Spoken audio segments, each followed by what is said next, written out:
Jadi pengajian tahap keempat ini sangat penting sebagai asas untuk seseorang menilai sejauh mana dia sudah kenal, faham dan dapat amalkan seperti tahap yang pertama, persediaan membaca. Dia mengenal semua huruf-huruf Al-Quran dan tanda bacaan.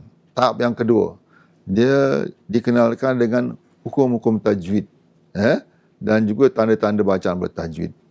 Dia sudah melatih tapi masih tidak cukup. Kemudian dikukuhkan dengan pengamalan hukum-hukum tajwid atau bacaan bertajwid. Jadi tahap keempat ini memastikan seseorang itu dapat merasakan bahawa dia sudah Allah berikan sedikit kemahiran membaca dengan lebih lancar, membaca dengan lebih fasih dan membaca dengan lebih mahir. Dan kalau masih ada kesilapan-kesilapan yang berlaku, dia perlu betulkan, dia perlu sedar dan dia perlu atasi secara praktikal. Kerana itu adalah tuntutan kita belajar membaca Quran, mengamalkan semua hukum-hukum tajwid ketika seseorang itu membaca Al-Quran. Dan tidak perlu sangat kita khawatir tentang masalah istilah-istilah tajwid. Kerana itu akan kita pelajari, kita boleh hafal secara bertahap-tahap. Jadi yang penting ialah seseorang itu dapat membaca kata-kata Allah, istilahnya berkomunikasi dengan Allah SWT dengan membaca Quran dengan sebaik mungkin. Okay. Setelah kita lalui khatam yang ketiga atau keempat, tahap yang keempat ini, pelajar juga digalakkan untuk mengikuti pengajian tahap kelima, iaitu membaca Quran atau talaqi musyafahah, khatam Al-Quran secara persendirian. Dan inilah tahap yang paling penting, di mana bacaan seseorang itu akan dinilai sama ada dia lancar, fasih atau mahir baca Quran.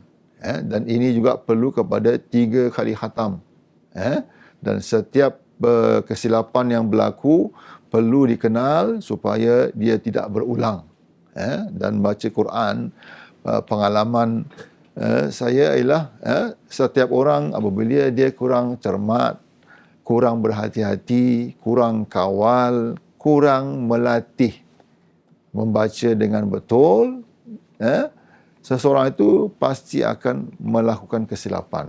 Dan ini perlu kita kurangkan daripada semasa ke semasa, bulan ke bulan, tahun ke tahun, khatam ke khatam, supaya pelajar itu, penuntut itu sendiri merasakan dia daripada awal dia mula pengajian sampailah dia khatam kali ketiga itu, dia merasakan sudah diperbaiki bacaannya. Barulah kita boleh diberikan satu pengiktirafan, sama ada dalam bentuk sijil, bentuk ijazah dan sebagainya, bahawa si fulan itu boleh membaca Al-Quran sendiri tanpa pengawasan sesiapa, kerana dia sudah melalui proses itu. Dan saya yakin ini adalah yang dilakukan oleh kelas-kelas yang kita adakan selama ini, iaitu kita memastikan bahawa pelajar-pelajar yang keluar di sini semuanya dapat membaca Quran dengan lancar, dengan fasih dan dengan mahir. Dan dengan modal inilah mereka insya-Allah kalau ingin mengajar keluarga sendiri, saudara mara, teman, jiran, boleh mereka menggunakan apa yang Allah kurniakan kepada mereka. Dan kita sangat-sangat bersyukur di antara pelajar-pelajar kita sudah dapat melakukan demikian, dan kita mengharap Allah Subhanahu Wa Taala memberikan mereka kesabaran, terus meningkatkan mutu bacaan dan ilmu, belajar dan mengajar Al-Quran, insya-Allah.